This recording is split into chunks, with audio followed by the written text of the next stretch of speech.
Welcome to the Impact ECMO podcast. We highlight the stories of impact innovators and connect them with the allies they need to amplify the good they can do in the world. I'm your host, Jacob Haney. So we have a love-hate relationship with plastics. It's hard to imagine modern life without it, and yet plastic waste is choking our ocean and clogging up our planet. Plastic's not going away anytime soon. Something's got to give.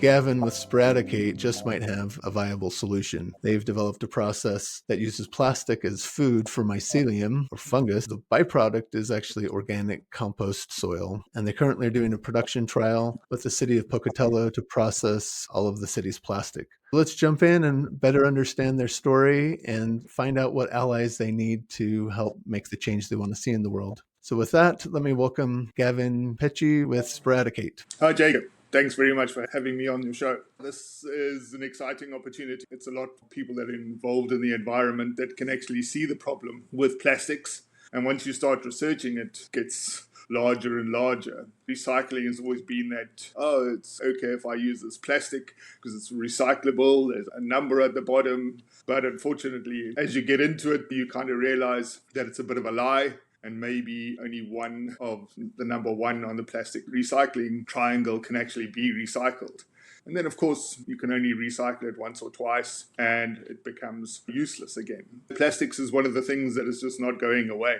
It's a really cheap and fantastic product, but recycling and the whole plastic environment still remains plastic. You recycle plastic, what do you get? You get more plastic. And the cycle just keeps on growing and growing. When you think that the world is producing 354 million tons of new plastic a year, and that is predicted to go up to 1 billion tons of plastic a year by 2050, imagine what the status of the Earth will be at that stage if we don't find a decent solution. So that's where we are today, looking for an answer. And out of all my research, I found mycelium was actually using plastics as a food source. It's the same old mycelium fungi that grows on your tree when it falls over in the forest and degrades that whole tree down so it can be reintegrated in that forest and the soil. Those type of mushrooms eat carbon as part of its food source.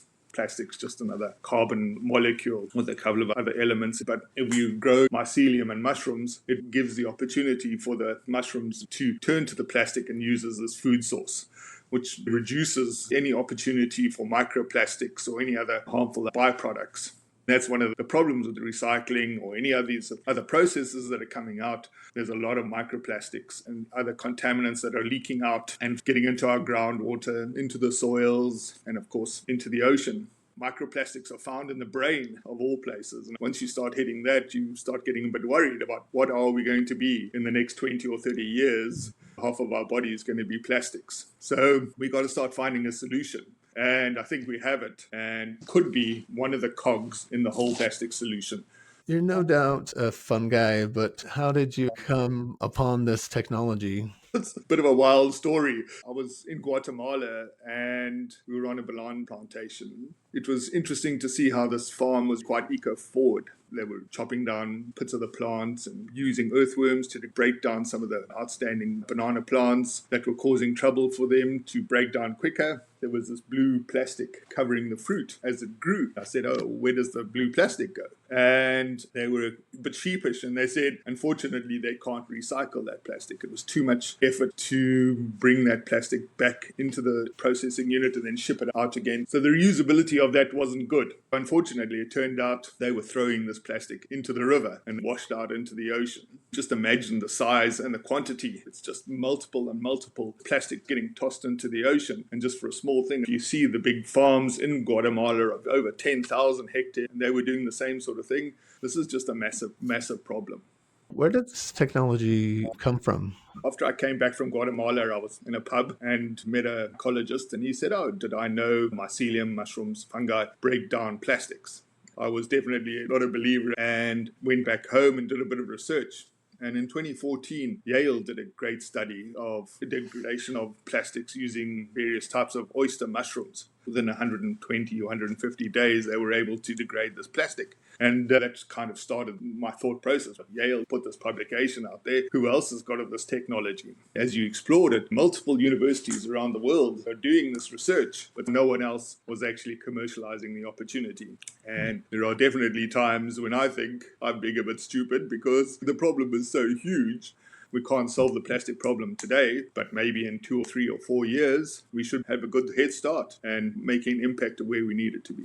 If this technology information is widely accessible, why haven't other people adopted it? Or what are the barriers right now to commercializing this? That's always been an interesting part of the university and research life. All these great researchers out there dedicating their life to research. But when it comes to actually turning it into a commercial opportunity, it's where it falls down. They don't have the skills, they don't have the interest, they're interested in research, they're a focused group, and their focus is solving problems, but that problem can stay on the shelf for many years, and that's as far as it goes. If you can partner with universities and researchers, you can find so many solutions that you can take to market. You just have to be the yes man, as I call myself. Will you do this? Yes, I will. And away we go. You get support from all the researchers and the universities and great solutions for present day problems. In your mind, how would you respond to the skeptics that say, is this technology actually scalable? Can you actually make a dent with this? Maybe one city in Pocatello can do this, but could we adopt this worldwide? Absolutely. And that's one of the issues that we came across. And the basis of our smaller, efficient processing units that can process 20 tons of plastic a week. If you were to go into Pocatello, they do just under 20 tons of plastic a week. We can degrade all their plastic in 1 week. That facility will just be standalone. As we get into bigger cities, say we come up to Portland, where the population is a bit higher, and maybe you've got 100 tons of plastic a week. So for ease of use, we're thinking, okay, instead of just having one facility, we have 5 separate facilities that continue to do the 20 tons of plastic a week. Basically, it's a measurable, understood, researched component where we can deal with that 20 tons a week, and the multiple of that will then increase the volume of the degradation on a monthly basis. And it saves on transportation. You can allocate them into different parts of the city, so your transportation for your recyclables is much more efficient. Fill in the blanks for me on this question. If we only had X, then we could do Y. What are you trying to accomplish and what do you need to get there? At this stage, more time. If we had more time, we could solve a bigger problem at a faster pace. That is the situation we're facing. I have to wait for summer for the plant to operate in Pocatello. That's another 3 or 4 months before we can start. Then once we get that up and running, that has to operate for now 6 months. So I can show everyone that that's working. And once I've got that out, I'm going to start rolling it out to other cities. Once I start rolling it out into cities, I won't be able to come to all the cities at one time and say, hey, here we go, let me build millions of dollars worth of plants around your city. It'll be basically saying, sorry, I'll be coming to your city in maybe 5 or 6 years. So it's a slow process. But if you're going to do something right, take the time in the beginning and make sure that you've done the right research instead of grabbing a whole lot of opportunities that you can't fulfill. Talk to me too about some of the other applications outside of plastics for mycelium and the potential there. As we go into this adventure of mycelium, it's amazing the actual properties and the resources that it can provide. So currently, we've got an environmental arm of our business. We are using trees infused with mycelium at a seed stage where there's a symbiotic relationship between the trees and this mycelium. As they grow, it absorbs nutrients and problems out of the soil and stores them in this tree. Some of the contamination that it deals with, serious heavy metals, even arsenic, big problems that you don't really think about. We've got a couple of great test sites in Butte, Montana, that's had hundreds of years of copper mining and some of the largest contamination on the planet. You can plant these trees and you'll find that the first 6 years it'll absorb a lot of nutrients, but that'll continue absorbing nutrients and contamination for over 100 years, depending on which type of tree you use. It's that continuous remediation of that land for a 100-year solution. Definitely hope I won't be around in 100 years, but I know that I've started something now that will continue to make generations be able to live in better conditions, make the soil health a lot better, and then create sustainable earth in the future. Yeah. So, what would an ideal connection be for you right now? We're always looking for people to say this is something that they would like to get behind.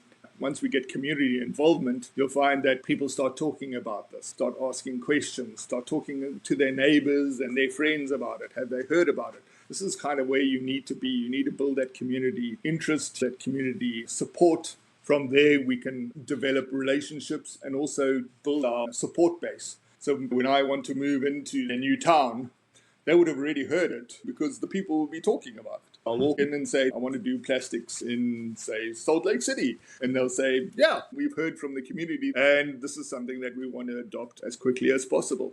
So I think community support, communication is our best ground roots operation for our future. The supporting of the environmental community does give your business that credibility, that excitement on the ground. And that leads to people saying, not only do I want to support the business, I want to invest, I want to work for the business, I want to develop this as an opportunity to franchise the business. I want to get involved, and that involvement then will just make my life a lot easier. And I'm guessing too, if there were interest in terms of investment that could move faster and go farther if there was more capital to deploy. Absolutely. How would you describe an ideal investor for you right now? An ideal investor at the moment would be somebody that can see the long-term benefit. I mean, it's a lot of research still to be done, a lot of time that takes to develop these mycelium bunkers where we're going to be degrading the plastics. So it's that faith that they are changing the world one small step at a time and not really saying, oh, well, where's my return? Because our business is that long-term vision and the results are not immediate, but our solutions comparable to great returns. So let's put that into a financial aspect. At the moment, I'm dealing with two, one outside of Pocatello and one in Butte. A small component of those have allocated $150 million for remediation of that land. So I turned 1,340 Superfund sites at a minimal investment to basically a $201 billion possibility. It doesn't seem to be too bad if we started off the project now and in 10 years we had 20-30% of that business. That's a really good return. And we're also doing something wonderful for the planet. It's not just when can I make money tomorrow, it's how can I make sure that my kids have an environment. How can I leave my legacy going forward to make sure that, the planet can continue to heal itself, make it viable for my children's children, and it's not just another investment. It's a condition. It's an involvement in the community. Perfect. So if someone was interested in learning more about Sporadicate, where would you point them? Definitely to our website. There's a lot of contact details on that. There's a wonderful video that somebody did. And really, it has changed everything about our business. So if you've got an extra 5 minutes to watch, that really tells our wonderful story and what are our next steps. From there, reach out and contact us just to say, hey. Fantastic. Excited to see where you go with this and would love to see more momentum in this solution starting to make a difference for us and for everyone. So thank you for the good you're doing and keep up the good work. Thank you, Jacob. It was a pleasure being on today, and I'm pretty excited to get this out to everyone. Thank you. Thank you.